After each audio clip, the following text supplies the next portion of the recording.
What's up, everyone? Welcome to today's video. Welcome to the Video Game Fight School channel. Thank you very much for tuning in. So some of my audience members have said that I am biased against Sony. Actually, that is not true. I'm not biased against Sony because I don't care about Sony or Microsoft or whoever it is. However, I am a little upset with Sony. So if you hear a tone in my voice where I'm kind of scathing towards them, there's a little bit of upsetness going on there. It's a very simple equation. Their value proposition this generation sucks, but I still want them to be able to have a competitive edge. Even though I'm mad at them, I don't want them to go lose some of the leverage that they have in the industry. It'll be bad for everyone if they did. In fact, they're about to lose it. This is why I'm making these videos as a warning cry. For those who may think that this is something that is negative towards Sony, you need to remove your lens of bias as well. Take the facts as they come and do not stay here with some brand loyalty to some company, because as we know, a lot of these corporations are here to make profits for themselves. They don't really have all of our best interests at heart if it does not profit them. So this is the way you got to look at things. Now, I'm going to go ahead and cite some aspects of data that shows us that Sony is in a position to have a winning leg over, or at least keeping some of their leverage in this whole gaming scene, so that Microsoft does not come in and swoop in and take everything. Also, I will mention or make statements like the Activision deal is going to happen. I think people don't like to hear this. They're like, oh, yo, Microsoft is sitting on so much money that they got into this country in 2017. You won't believe it if I even told you the numbers. It's crazy. Let me tell you how much they paid in taxes for bringing that money into the country. They paid about $18 billion in taxes. Do you know what the whole of that cake will look like? Yeah, that's why you got Bethesda on their payroll and they're coming for Activision, and it's still even going to be nothing. So Sony better get their act together, and Jim Ryan better quit crying and figure out what in the world they're going to do to keep their own hold and keep their competitive advantage. In this video, I'm going to share where the opportunity is, but I'm sure Sony already probably knows this. But for the sake of PR, they're probably not going to admit this to their fans, because they have these dedicated fans that will jump on anybody that doesn't say that Sony is the best thing in the whole wide world. The opportunity and the frontier is right here on PC. Now, for the most part, a lot of people don't necessarily consider how the PC platform is already poised for Sony to just come in here and rule. Not just come in here and compete, but literally rule. Already Sony has the games. That's all that's needed. You just have the goods and you bring it here for the consumers. So first of all, the statistics are showing how PC gamers do populate the entirety of PC gaming as a whole.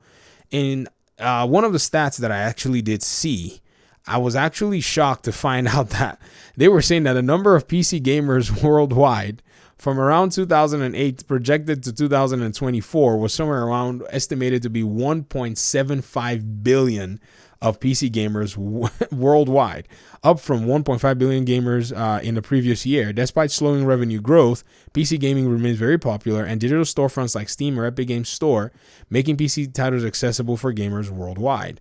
Now, if we go with a conservative number, if we don't jump into this so-called 2024 projection of 1.85, but stick with something around 2021, we can see that the number is still 1.77 billion in regard to the way the data goes. This 1.7 billion is much bigger than every single console gamer that you can actually find in the last few years. So what Sony can do is bring what is already in their hands to these potential customers all over the place. The truth is they're already doing it. The problem is they're not doing it fast enough. The reason I say this is because Microsoft is trying to do it faster than they are. All of this so-called acquisition of Microsoft stuff, to me, is smokes and screens. Sony fans, look very closely at what is going to happen in the next 3 years. Microsoft's already bought exclusives are going to flood the market. They're going to be available to these 1.7 billion already ready users. At least, I'm not saying all of them are going to buy it, but it's going to be available for most of them. And you're going to see that this is pretty much going to take a very interesting turn very fast. You're not thinking Fallout. You're not thinking Elder Scrolls. I almost said Elden Ring. You're not thinking the other games that are already available in the Bethesda library that are attractive to gamers as a whole. Now, the argument too that we can put forward is, well, most of these PC gamers may not have the hardware to be able to play these games. These hardware may be outdated already, and it's possible that, the numbers have dwindled at some point. That might be true, but there is data to show what kinds of hardware a lot of PC gamers who at least play on Steam have said they use. And here's the thing with this particular data. I think the data might have some issues with it because, yes, as they're taking the data, people might be upgrading their PCs, selling their PCs, or at least changing. Maybe they're moving to consoles. But we do still have a snapshot of what people were using in their PCs at that time, and we can see if these particular devices or components are capable of playing some of these PlayStation games so that we can kind of get a better picture of how things are going. So here's the Steam hardware and software survey for November 2022. I have to tell you that personally, this month was the first time I ever filled one, even though I've been playing using Steam since about 2016. A lot of Steam users dodge the survey. They don't touch it at all because they actually have to request, your consent to be able to get this data. And even if they get the data, you might change your devices or change some components, and that data might be a little skewed. But by and large, if we were to look at, say, maybe the PC requirements for Marvel's Spider-Man, you'll notice that that game itself actually has just a minimum requirement of a computer that has about 4 gigs of VRAM. Notice the GTX 950 and the Radeon RX 470 are about 4 gigs of VRAM, and a processor that's basically a quad core. The Intel Core i3 4160 is a 4-core CPU, I think. Correct me if I'm wrong. And that's pretty much what your minimum, processing power should look like. On the recommended, they're looking at an i5 4670, and for your VRAM to be about 6 gigs, depending on what GPU you're using. Maybe the RX 580, the 8 gig version, or whatever it is. If we go survey players who are using 4-core CPUs and 4 gigs of VRAM, you're going to be very surprised to see that a good number of 4-core CPU players still exist on Steam. 30% of them are capable to meet some of these requirements if the game actually allows. 6-core CPU users are about 32%. 8-core CPU users are close to 20%. So we're already sitting somewhere around 80% of the PC players that did provide the data will be able to meet minimum requirements for games like Marvel Spider-Man Remastered. Do you already see where the data is going?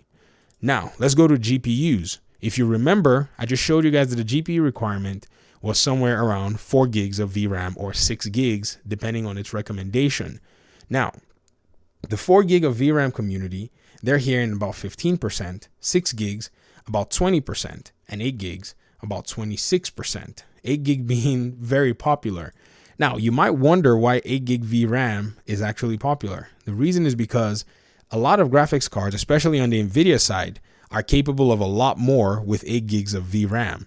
You might be surprised to know that some games will run even at 4K on an 8 gig VRAM. Now, I have to admit that some of these games are much older.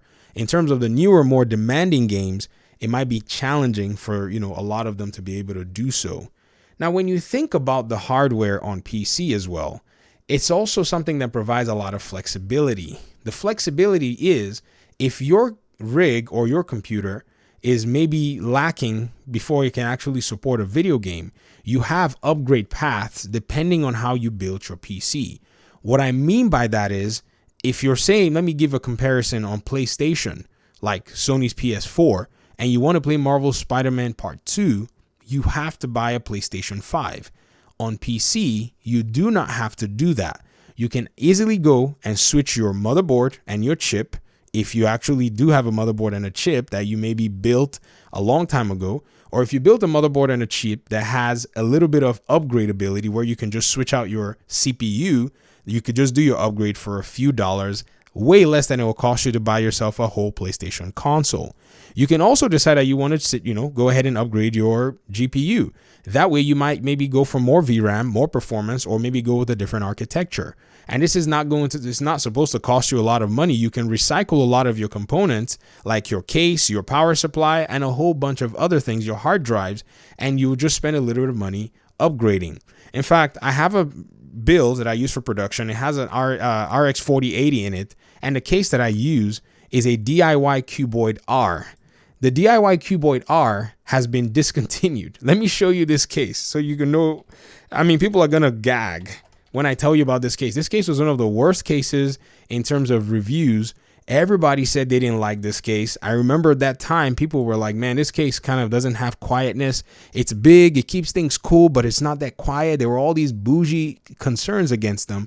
But now you can't find the stupid case to buy anyways. But this thing can fit almost any graphics card that I've actually shoved in it. In fact, I had to remove the front fan. If you look very closely, there's a front fan here, and I had to actually remove it. So I didn't have to spend extra money upgrading this, the case for this build.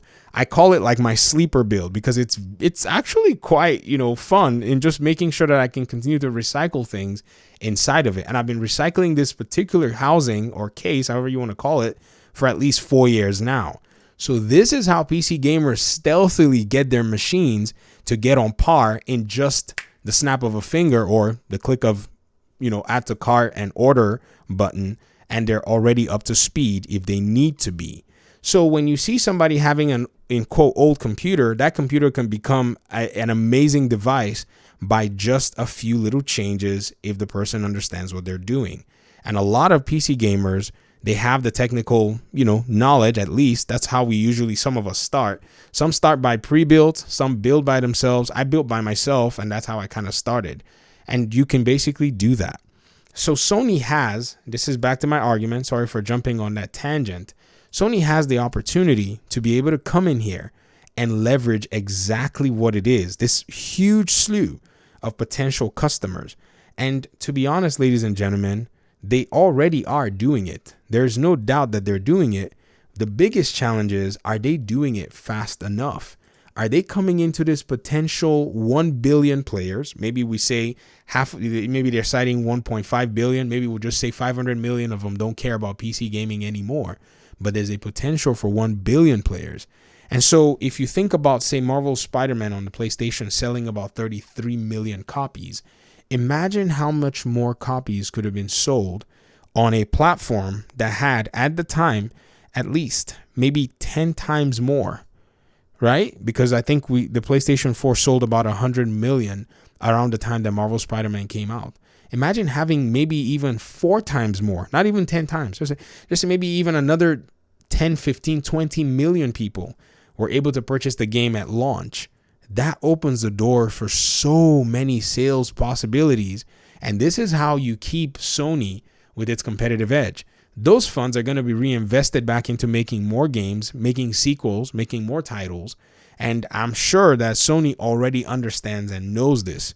This is why they went ahead and acquired Nixxes. Some of you know Nixxes. Let me show you Nixxes PC ports. They basically go ahead and they do projects for Sony now, because this is exactly what Sony wanted to leverage. They have done a lot of other projects for other teams, but now they're now exclusively, I think, working with Sony to be able to get stuff done. So, ladies and gentlemen, the frontier is here. This is not a matter of bias. It's not a matter of, somebody not liking a platform.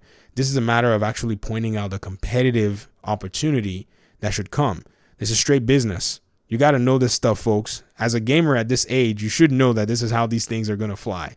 So goodbye to those exclusives, or at least goodbye to those exclusives after 12 months. And we'll talk in another video. Thanks so much. React to this. Talk to me in the comment section, and hopefully we'll talk pretty soon. Peace out.